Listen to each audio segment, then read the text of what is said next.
প্ৰেম এক অনুভূতি। অনুভৱ কৰিলে বুজি পাওঁ। প্ৰাপ্তি পালে হৃদয় হয় জয়, আৰু প্ৰাপ্তি নাপালে হৃদয় হয় ক্ষয়। উৎস যিয়েই নহওক, যেতিয়া আমাৰ মনটো ভাল লাগে তেতিয়া গোটেই পৃথিৱীখনকেই ভাল লাগিব ধৰে।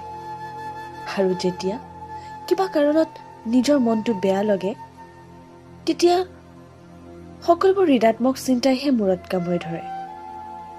পৃথিৱীখনকো নিষ্ঠুৰ যেন লাগে, আৰু সেয়াই হৈ থাকে। ঋণাত্মক চিন্তাবোৰ যাবনো ক'ৰ পৰা?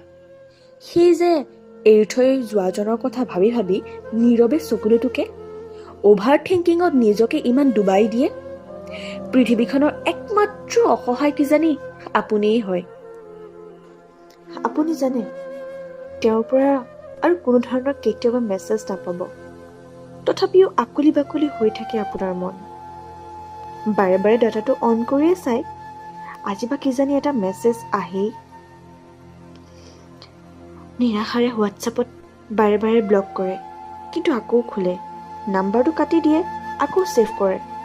কোনো ধৰণৰ মেছেজ নিদিলে অন্ততঃ এজনে আনজনৰ ষ্টেটাছটোতো চাব পাৰিব।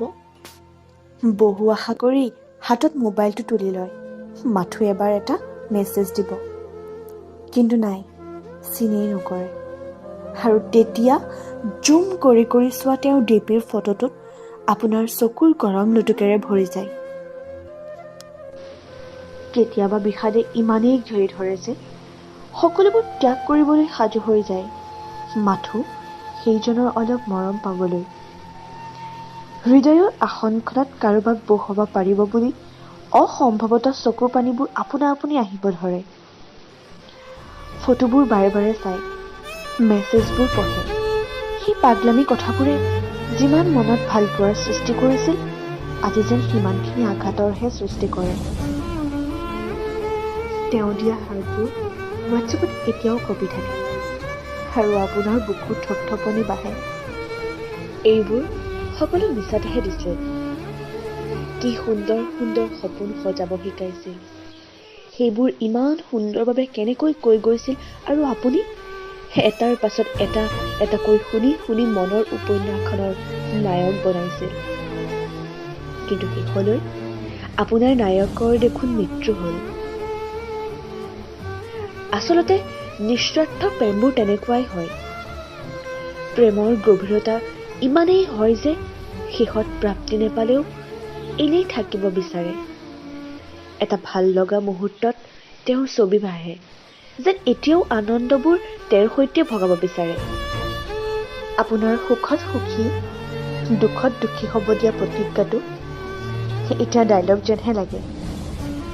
কিন্তু আপুনিতো সেই একেধৰণেই আছে।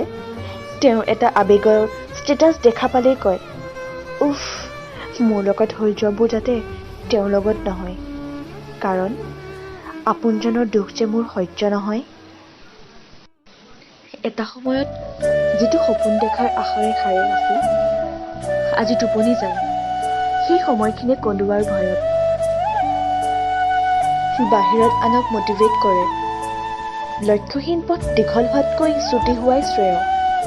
ইফালে অকলশৰীয়া হ'লে বিষণ্ণতাক সোধে, কোৱাৰ দৰে মানি লোৱাজনে ইমান সম্ভৱ? কোনোবাই এটি নিশা সপোন দেখাৰ নামত শেষ কৰে, কোনোবাই সপোন ধ্বংসৰ কান্দোনত ভাগৰে। বিষাদতেই পাৰ কৰে প্ৰতিটো পল, আৰু বাহিৰত আহি এটি মিছা হাঁহিৰে বুজাব খোজে সুখী বুলি। দমন কৰি ৰাখে আৱেগবোৰক, নাপাৰিছে কাৰোবাক ক'বলৈ, নাপাৰিছে মনক বুজাবলৈ।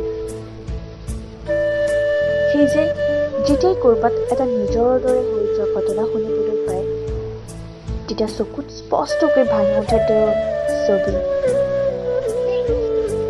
নীৰৱে মাথো তেতিয়া এটি দীঘল হুমুনিয়াহ কাহি আৰু কয়, উফ, সদায় কামনা কৰোঁ ভালে থাকক মোৰ প্ৰিয়জন।